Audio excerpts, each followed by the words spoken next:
धरती माँ जय गौ माता, गूंज रहा है मंत्र महान। सुखद सुमंगल विश्व कामना, जीव मात्र का हो कल्याण। जय धरती माँ जय गौ माता, गूंज रहा है मंत्र महान। सुखद सुमंगल विश्व कामना, जीव मात्र का हो कल्याण। सुखद सुमंगल विश्व कामना, जीव मात्र का हो कल्याण। जय धरती माँ जय गौ माता, जय धरती माँ जय गौ माता।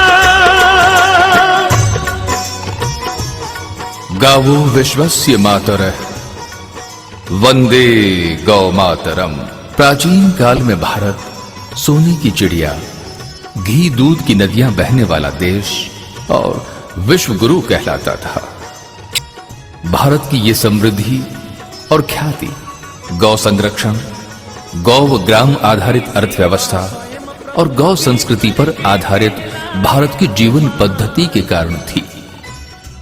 हमारे ऋषियों ने घोषणा की थी, गावो विश्वस्य मातरः, अर्थात गौ संपूर्ण विश्व की माता है और इसके संरक्षण और संवर्धन से विश्व का कल्याण होगा।